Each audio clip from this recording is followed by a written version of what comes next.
Bonjour à tous, aujourd'hui on va voir pourquoi et comment maintenir le poids de forme de son animal. Donc pourquoi? Déjà parce que le surpoids est associé à de nombreux risques. Il augmente le risque de diabète, d'arthrose, de maladies respiratoires et cardiaques ou encore de cancer. Il faut savoir aussi que les animaux en surpoids ont beaucoup plus de risques lors d'une anesthésie et qu'ils souffrent beaucoup plus lors de grandes vagues de chaleur. Il existe aussi des risques en cas de sous-poids, notamment pour les chiots. Les chiots qui sont en sous-poids risquent une mauvaise croissance osseuse et donc des problèmes ostéo-articulaires par la suite pendant leur vie d'adulte. Tout d'abord, il va falloir qu'il pratique un exercice quotidien. Pour un chien, le mieux est au minimum de l'emmener en balade matin et soir pendant 30 minutes. C'est le meilleur moyen de rajouter de l'exercice dans sa routine quotidienne. Et pour un chat, donc notamment les chats d'intérieur, il va falloir penser à les faire jouer avec un plumeau ou une petite balle pour qu'ils se dépensent, qu'ils jouent et qu'ils courent un peu partout.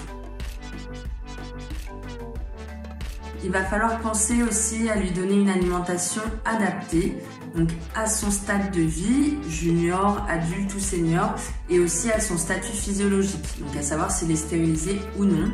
En effet, si vous donnez une alimentation trop calorique ou pas assez calorique en fonction de son mode de vie, celui-ci pourra ne pas maintenir son poids de forme, donc être soit en sous-poids, soit en surpoids, ce qui pourrait conduire à des problèmes de santé. La ration journalière a aussi une importance primordiale, car même si vous donnez une alimentation adaptée à ses besoins, s'il mange trop ou pas assez par rapport à ce qui est recommandé, il risque aussi un surpoids ou un sous-poids.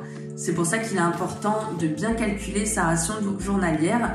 Donc pour cela, un vétérinaire peut vous aider pour la calculer et pour savoir ce qu'il faut exactement pour votre animal. Enfin, il va falloir augmenter son sentiment de satiété, notamment pour les animaux gloutons, afin qu'ils ne viennent pas quémander et réclamer à manger.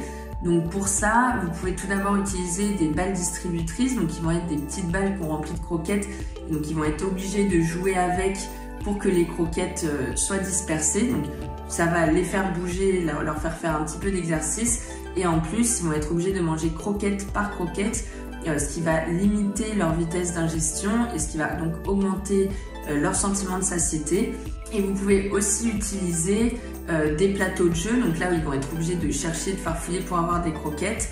Et enfin, vous pouvez leur donner de l'alimentation humide qui va être une grande alliée dans ces moments-là parce qu'elle va être riche en eau, donc elle va prendre de la place dans l'estomac. Ça va augmenter le sentiment de satiété et en plus elle sera 4 fois moins calorique que les croquettes et donc vous pourrez en donner plus pour avoir le même nombre de calories et donc qu'ils soient plus rassasiés.